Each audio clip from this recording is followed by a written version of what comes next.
আসসালামু আলাইকুম বন্ধুরা, লেখা বিষয়ক চ্যানেলে আপনাদের সবাইকে স্বাগতম। আজকের ভিডিওর বিষয় লেখায় মনোযোগী হওয়া। মনোযোগ হওয়ার বিষয়ে আমাদের বিশেষ গুরুত্ব দিতে হবে এ কারণে যে কোনো কাজ মনোযোগ দিয়ে না করলে অসম্পূর্ণ থেকে যায়। আমাদের ছাত্র জীবনে পড়াশোনায় যেরকম মনোযোগ দিতে হবে ঠিক তেমনি লেখার বিষয়েও মনোযোগ দিতে হবে। লেখায় আবার কিসের মনোযোগ? বন্ধুরা, এই ভিডিওর মাধ্যমে একটু লিখে তা বুঝিয়ে দেওয়ার চেষ্টা করব ইনশাল্লাহ। ভিডিওটি ছোট হলেও উদ্দেশ্য হলো মনে করিয়ে দেওয়া, আপনার মনের মধ্যে হাতের লেখা সুন্দর করার ইচ্ছা জাগিয়ে তোলা। কেননা আমরা হয়তো ভেবে রেখেছি হাতের লেখা সুন্দর করা একটু মনোযোগ দিব, সেই মনোযোগকে আবার চাঙ্গা করতে হবে, মনের ইচ্ছাকে জাগিয়ে তুলতে হবে।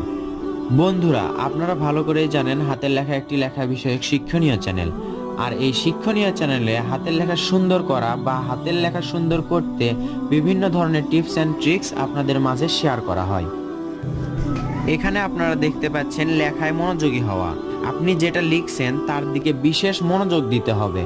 মনে করুন আপনি লিখছেন একটি বাক্য, কিন্তু ভুলে যাবেন না আপনি খুব দ্রুত কিছু বর্ণ লিখছেন। অনেকগুলো বর্ণ একসাথে লিখলেই হয় বাক্য। এরপর যখন বর্ণ লিখছেন তখনই আপনাকে আবারও মনে করে রাখতে হবে যে আপনি ঠিক কোন কাঠামোর বর্ণ লিখছেন। এই খুঁটিনাটি বিষয় নিয়েই হচ্ছে আপনার হাতের লেখা সুন্দর করার সর্বোচ্চ চেষ্টা। হাতের লেখা সুন্দর করার জন্য আমাদের সর্বোচ্চ চেষ্টা থাকতে হবে এবং হাতের লেখা সুন্দর করার অদম্য যখন ইচ্ছা থাকবে তার মাঝে আমাদের খেয়াল করতে হবে যে আমরা যেই বর্ণগুলো লিখছি তার মধ্যে ঋষিকার কিরকম দিচ্ছি, প্রথম ঋষিকারটা কিরকম দিয়েছি, প্রথম কটা কিরকম দিয়েছি, স কিরকমটা দিয়েছি, আর বর্ণের যেরকম কাঠামো আছে ঠিক পরবর্তী অক্ষর বা বর্ণ বাক্যতে একই রকম হচ্ছে কিনা সেগুলো আমাদেরকে খেয়াল রাখতে হবে। কারণ হাতের লেখা সুন্দর করার যখন ইচ্ছা থাকে তখন আপনি খেয়াল করবেন প্রথম দিকে একটু সুন্দর হতে থাকে, তারপর আস্তে আস্তে যখন লেখা বেশি হতে থাকে দেখবেন একেবারে বিশ্রী হয়ে যায় বা একটু একটু খারাপ হওয়ার দিকে চলে যায়। আপনি লেখার শেষ পর্যায়ে চলে যাচ্ছেন কিন্তু আপনার লেখার কাঠামো যেন না চেঞ্জ হয়, শুরুতে যেরকম ছিল শেষেও যেন সেরকম থাকে। এটা শুধু প্র্যাকটিসের সময়, পরীক্ষার সময় না।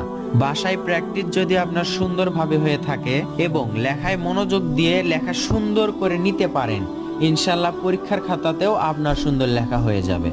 তবে আমি বরাবরের মতোই বলে থাকি, বাসায় প্র্যাকটিসের সময় বা লেখা সুন্দর করার সময় আপনার লেখা যদি ফার্স্ট ক্লাস বা খুবই সুন্দর হয়ে থাকে, পরীক্ষার খাতায় আপনি যখন দ্রুত লিখবেন তার থেকে একটু খারাপ হবেই।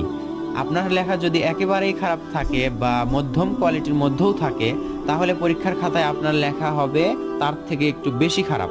এজন্য আমি বলি বাসায় প্র্যাকটিস করার সময় আপনি সুন্দর করে লেখার চেষ্টা করবেন এবং ফার্স্ট ক্লাস হওয়ার চেষ্টা করবেন। লেখা যেন একেবারেই সুন্দর থাকে, তাহলে আপনার পরীক্ষার খাতায় মধ্যম কোয়ালিটি বা কিছুটা সুন্দর হওয়ার সম্ভাবনা থাকবে। লেখায় অক্ষর বা বর্ণের দিকে মনোযোগ দিলে দেখা যাবে আমাদের লেখায় বানানো কম ভুল হচ্ছে, লেখায় কাটাকাটি কম হচ্ছে আর সুন্দরও হচ্ছে। ধন্যবাদ সবাইকে এই ভিডিওটি পুরোপুরি দেখার জন্য। আশা করি আপনাদের উপকার আসবে। দেখা হবে নতুন ভিডিওতে ইনশাল্লাহ। আসসালামু আলাইকুম।